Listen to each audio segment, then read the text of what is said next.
Les titres de ce 18h45, la devise du Burkina Faso, la patrie ou la mort, nous vaincrons bientôt restaurée.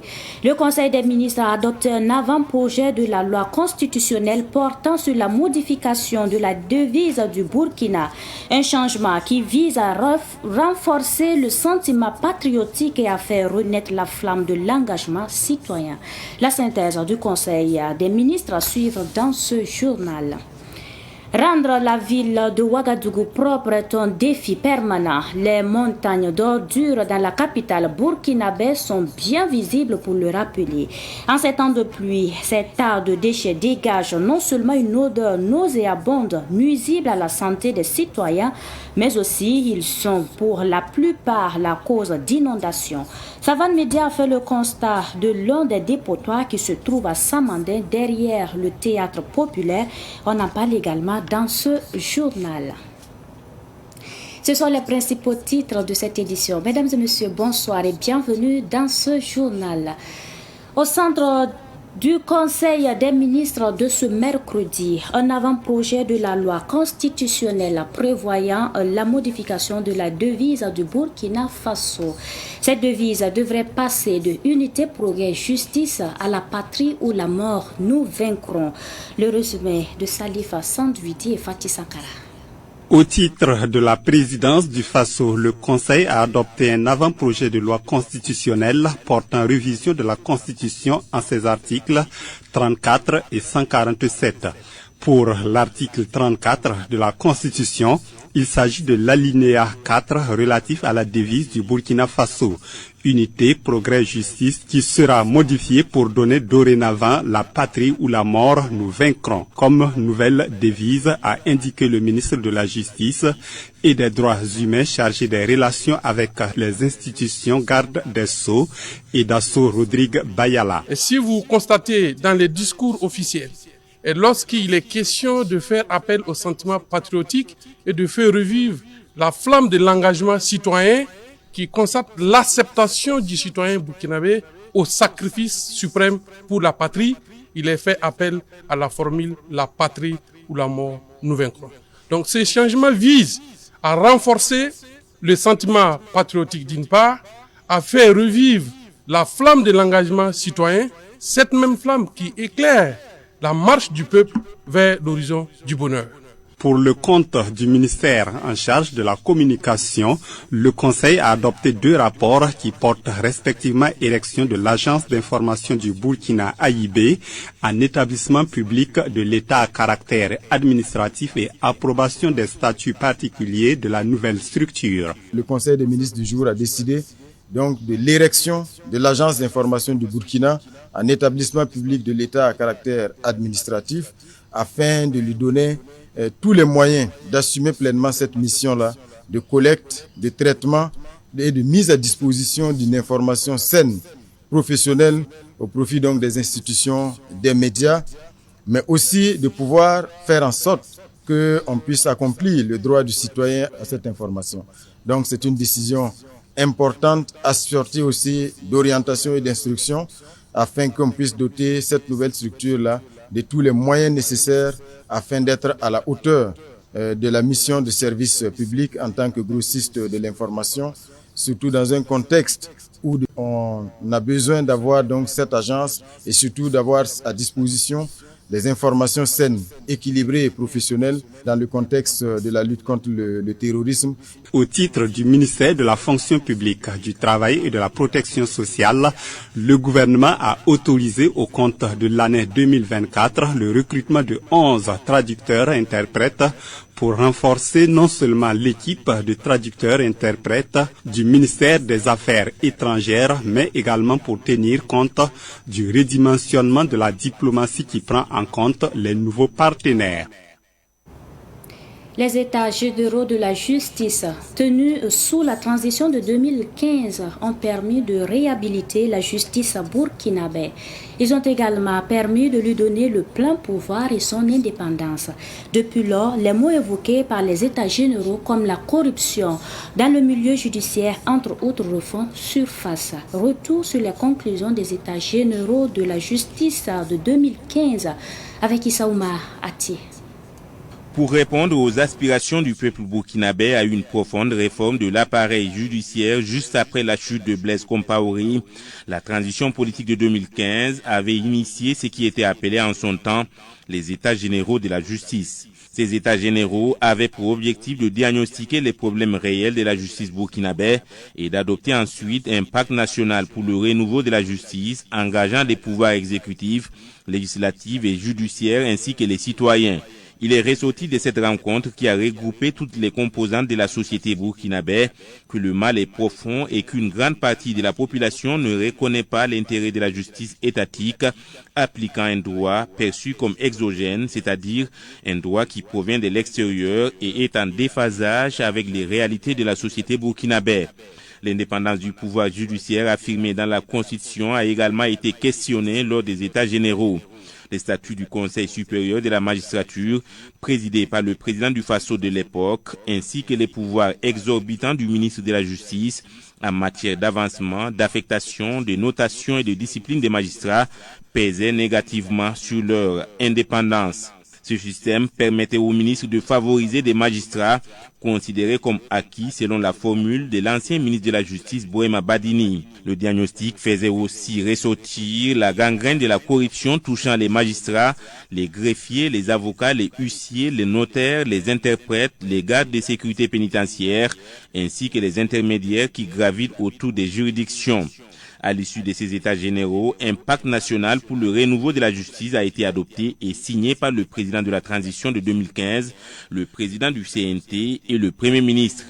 Les mots MAUX qui gangrènent la justice évoqués et traités en 2015 ont visiblement la peau dure et persistent 9 ans après. Le pouvoir du MPSR2 décide de prendre les taureaux par les cornes en apportant encore et encore sa touche pour une justice au service des Burkinabés et non aux ordres de quelques magistrats abusant du pouvoir qui leur avait été donné lors des États généraux. La justice mérite d'être repensée et il faut risquer l'innovation. La justice burkinabé doit être fille de son temps et marcher à son rythme, mais aussi au pas du monde qui devient de plus en plus un monde de compétition où seuls ceux qui sauront se rendre utiles par leur dévouement au travail, au service du peuple, auront voix au chapitre de l'histoire et verront le soleil s'élever. Sous une justice non importée mais ancrée dans les traditions avec même la possibilité pour la chefferie traditionnelle d'exercer une partie du pouvoir judiciaire. C'est ce à quoi invite d'ailleurs une partie des Burkinabés. L'actualité dans un autre registre à présent, les lotissements de 2000 et 2001 dans la commune de Zabri, province du Boulgou, ne se sont pas faits comme le souhaitaient les propriétaires terriens des secteurs 6 et 7 et leurs enfants. C'est pourquoi ces derniers ont marché hier dans les rues de Zabri. Ils ont interpellé les autorités municipales et invité le gouvernement à leur venir en aide. Ahmed Joël Compaoré a effectué le déplacement. C'est avec des balais en main et des chants que les habitants des secteurs 6 et 7 de la commune de Zabri manifestent leur mécontentement par rapport au lotissement de 2000 et 2001 dans leur commune. Un lotissement qui a profité à d'autres personnes selon eux, mais pas aux propriétaires terriens et à leur progéniture. Ça vaut 24 ans. Nous sommes rendus compte que ce lotissement-là, ça ressemble à un déguerpissement. Parce qu'ils ont fait le lotissement sans licencier les résidents. On ne nous a pas recensés depuis 24 ans. Le lotissement est fait. Maintenant, nous, on n'a pas nos parcelles. Et les parcelles qui sont là, c'est déjà attribué. Et il n'y a pas eu de commission sur le terrain pour qu'on voit pourquoi vous attribuez les parcelles aux gens. Nous sommes assis à la maison, tu vas voir quelqu'un qui va venir. Il n'a pas de Zabri même, il est loin. Il vient dire que non, qu'il y a lui son parcelle qui est ici. Nous avons fait cette 6, 7 là. Il n'y a pas cimetière. Ça veut dire que les réserves administratives là, ils ont fait ça. Les voies, ils ont fait. Nous les résidents maintenant, les parcelles qui sont restés là, ils ont déjà attribué, ils nous ont pas attribué. À cette marche, les manifestants brandissent des pancartes avec des slogans non à l'expropriation, non à l'abus du pouvoir, non à la corruption et oui à la justice. Un bon matin, tu es assis devant ta porte, un individu vient pour te dire que non, c'est sa parcelle. Et on est allé à Tinkrogo, devant le haut commissariat aussi. On ne nous a pas répondu jusqu'à présent. Il y a certaines personnes qui sont emprisonnées, Gouba Tondoma. Donc il a été emprisonné parce qu'il a dit non à la corruption et non à l'intimidation. C'est devenu des injures maintenant. Nous ne refusons pas que n'importe quel Burkinabé vienne construire sur notre terrain de nos ancêtres, mais nous voulons d'abord, pour nous, on ne refuse pas. S'il y a eu le lotissement, qu'ils viennent nous donner d'abord pour nous les autochtones. Avant le reste là, s'ils veulent faire quoi avec, qu'ils fassent. Ces habitants des secteurs 6 et 7 de Zabré implorent la clémence des autorités. Nous parlons aujourd'hui là, c'est pour que les autorités nous écoutent. Parce que le lotissement là était ordonné par l'autorité, administrativement.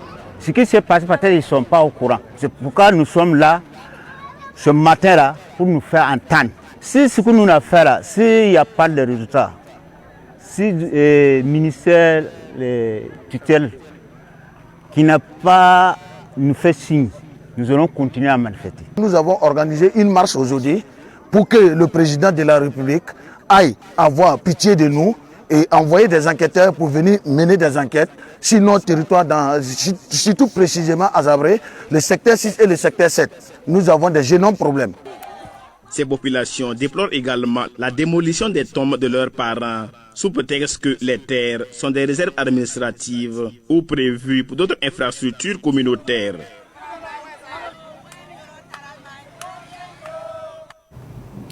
Et puis le gouvernement a décidé lors du Conseil des ministres du mercredi dernier d'une augmentation du capital social de la société de transport en commun de Ouagadougou, Sotraco. Le capital social de la Sotraco passe de 800 millions de francs CFA à 5 milliards de francs CFA. Une décision qui suscite de l'espoir chez les usagers du bus. Les clients de la Sotraco attendent de meilleurs services publics. Cynthia Zungrana et Richard Kabouri. Ce matin, à la maison du peuple de Ouagadougou, comme à l'accoutumée, l'arrêt de bus ne désemplit pas. Travailleurs et étudiants, les uns aussi pressés que les autres, attendent le bus pour diverses destinations. Cette attente constitue souvent le premier stress de la journée. Ce matin justement, le bus de 7 heures est en retard. Ces retards sont d'ailleurs récurrents. Cette cliente, la quarantaine sonnée, se plaint déjà. Ces retards constituent un maillon faible de la chaîne de prestation de la Sotraco. La Sotraco vraiment est là pour nous aider, nous les pauvres, mais ça ne va pas. Ils n'ont pas d'heure. Tu veux demander à un chauffeur, il crie sur toi. On dirait qu'il a lavé ton derrière. Tu es vieille, tu es jeune, au moins les jeunes on sait, mais les vieilles. Il démarre, il fait tomber les vieilles, il fait tomber les femmes avec les enfants. Ça, c'est pas bien, ils n'ont qu'à améliorer ça. Le retard, on ne veut pas.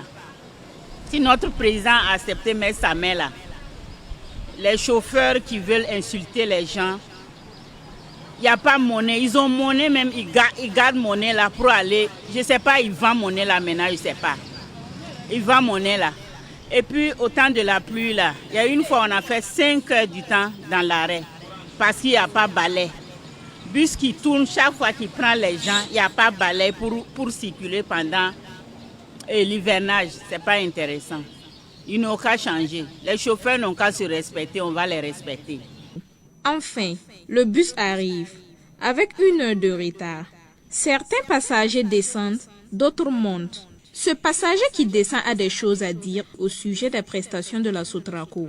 Pour se tabutier du bus, l'état des bus laisse à désirer. Les Sotraco sont là, c'est trop compliqué.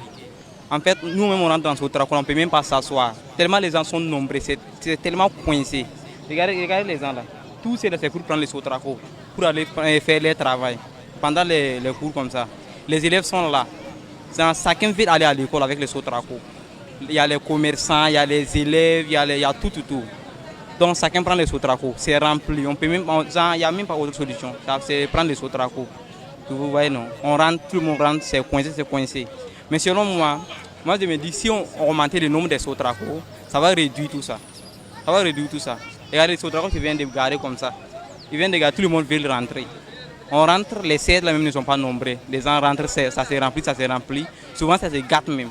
Tellement les poids des humains là, ça fait que le bus là se gâte. Tu vois, il n'y a même pas de solution, le bus là se gâte. Mais si on augmentait, ça va réduire tout ça. ça va réduire tout ça. Je peux dire qu'il y a des Sotraco même qui, ça dépasse de 10 ans. Regarde, si tu rentres même, tu vois même, si tu regardes en haut là même, tu sais que les Sotraco là, c'est gâté, ça va de 10 ans comme ça. C'est trop compliqué, en tout cas on souffre. Alors qu'elle continue d'attendre son bus, cette étudiante en première année de droit à l'université Thomas Sankara se joint à la conversation. Entre études, attente du bus et les autres préoccupations de la vie, elle et un autre passager expriment leurs besoins par rapport aux prestations de la société de transport en commun de Ouagadougou. Vu que l'État a augmenté le capital des bus, des capitales de la Sotraco, bon, nous attendons de la Sotraco d'augmenter les bus. Parce qu'on remarque que les bus même sont déjà dégradés, tout ça là. C'est dangereux même pour la circulation. Surtout nous les étudiants de Thomas Sankara, on a manque de bus. Il n'y a même pas de bus pour aller à l'école. On arrive souvent en retard. De l'école pour rentrer dans la maison, c'est tout un problème. Donc nous attendons de la Sotraco d'augmenter les bus pour les étudiants, pour faciliter la circulation. Et puis bon, dans les quartiers aussi, tout ça là. Essayer d'arranger les bus qui sont en panne avant de les mettre en circulation. Les dirigeants de la société Sotraco n'ont qu'à essayer de rénover les bus. Puisque bon, et de nos jours, on voit que les bus, ils ne sont plus en bon état. Voilà, même pour emprunter le bus, on a des difficultés. Donc, ils n'ont qu'à essayer de voir. Voilà. Sinon, les clients même ont du mal à bouger, à voyager, à faire des va-et-vient.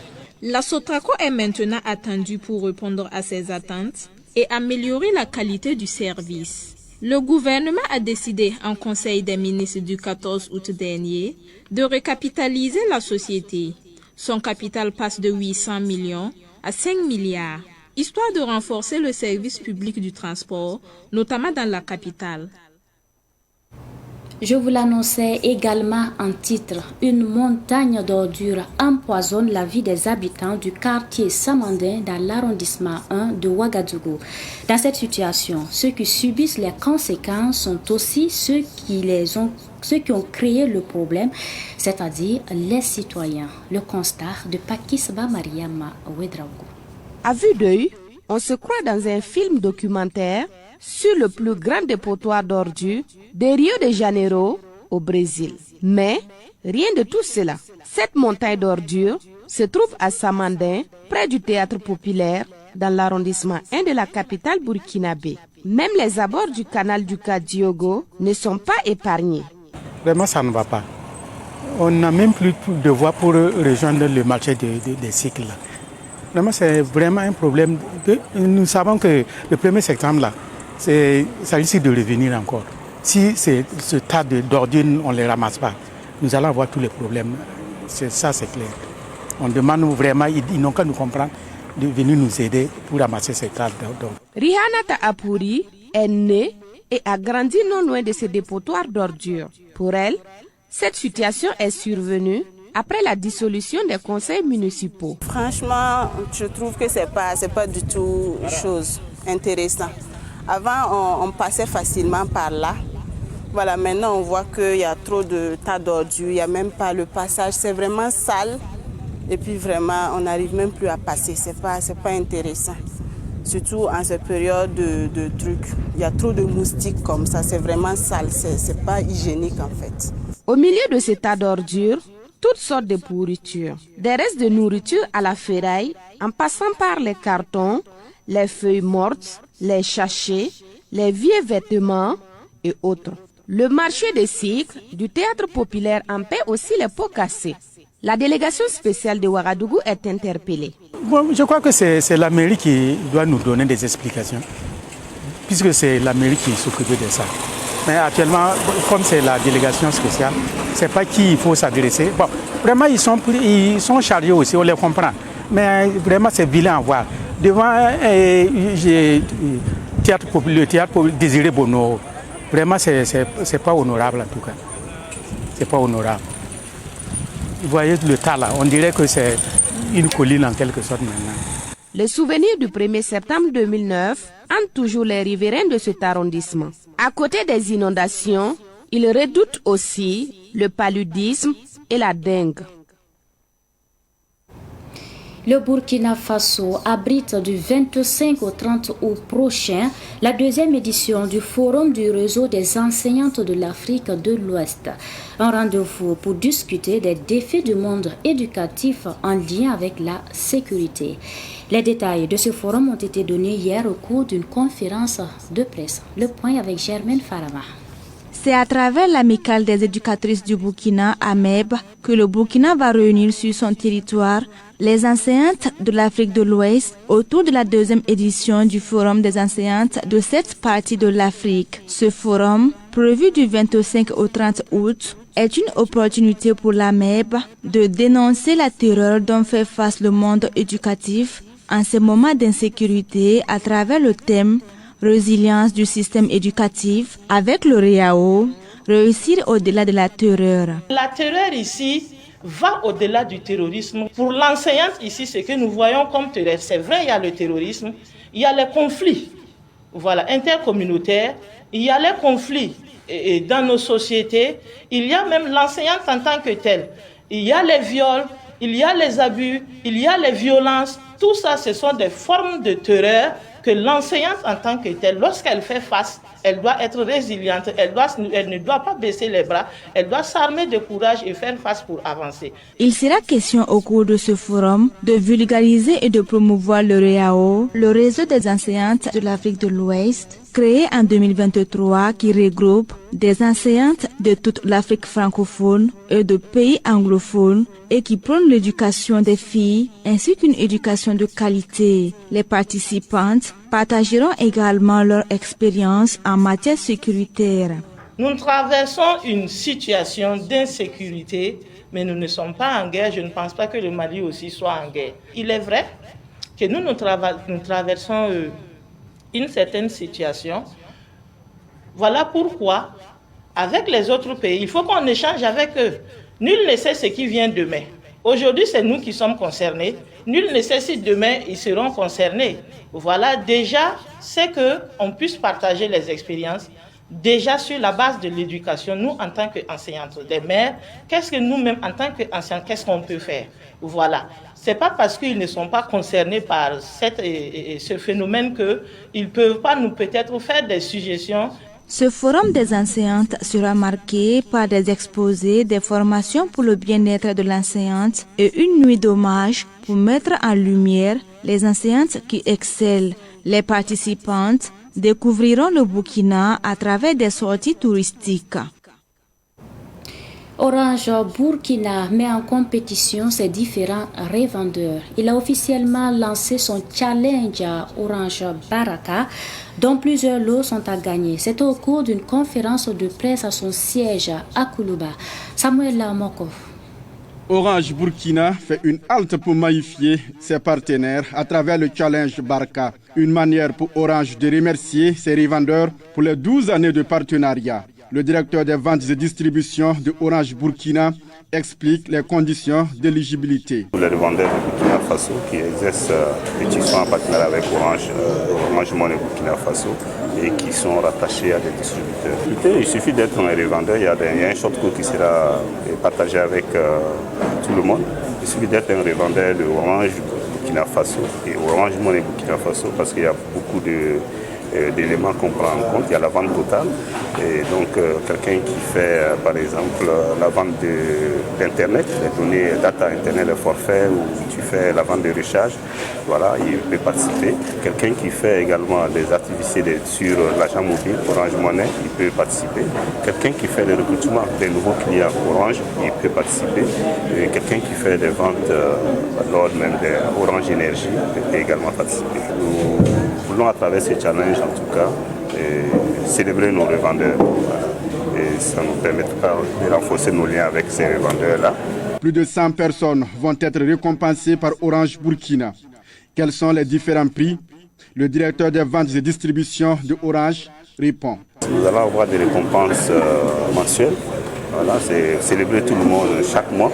Et comme le challenge dure sur 3 mois, nous allons à la fin du challenge donner le gros lot. Voilà. Donc les récompenses, comme on l'a annoncé ici, les récompenses intermédiaires, ça veut dire que ce sera du cash. Voilà, pour certaines, pour ceux qui seront durant les récompenses le mois, il y aura des motos. Il y aura également des smartphones qu'on va distribuer. Mais le gros lot, c'est à la fin du challenge où nous allons donner au moins une villa d'une valeur de 18 millions aux meilleurs revendeurs et avec des récompenses secondaires comme du cash allant de 500 millions aux autres revendeurs. Donc ça va durer jusqu'en fin novembre. Donc nous sommes là jusqu'au 30 novembre. Les revendeurs et distributeurs ont assisté à cette conférence de presse de Orange Burkina. Ils disent être satisfaits et s'engagent à mieux travailler pour remporter le gros lot. Sport avant de nous quitter, l'Union sportive des forces armées, USFA, affiche de grandes ambitions pour la nouvelle saison à venir en investissant les moyens nécessaires pour atteindre ses objectifs. Le club a présenté ses nouvelles recrues le week-end écoulé à Ouagadougou. Les précisions de Ruben Wilson Kodio. En plus de l'arrivée du technicien ivoirien François Mogueï, l'USFA a recruté 11 joueurs de haut niveau, dont 2 venus de la Côte d'Ivoire et 1 du Mali. L'USFA, qui a frôlé la relégation la saison dernière, veut jouer le premier rôle cette saison. Nous, vraiment cette année, on a trois objectifs majeurs. Voilà, c'est déjà d'améliorer l'organisation même, la structuration du club. Voilà. Donc le deuxième objectif pour nous, c'est de donner en fait une image, une identité à l'USFA, une identité qui va perdurer dans les années à venir, dans le long terme. Et le troisième objectif est sportif. Mais bon, pour le moment, comme on est en préparation, on va attendre de finir la préparation avant de fixer vraiment les objectifs concrets de la saison. Pour Issouf Zongo, le riche curriculum vitae du coach ivoirien justifie son choix. Le choix de l'entraîneur, déjà, quand vous regardez son CV, il a fait beaucoup de pays africains. Voilà, ça c'est un premier avantage pour nous, parce que sans vous mentir, on compte vraiment devenir un club africain, un club qui sera présent dans les championnats africains dans les années à venir. Donc, pour nous, ce profil était nécessaire.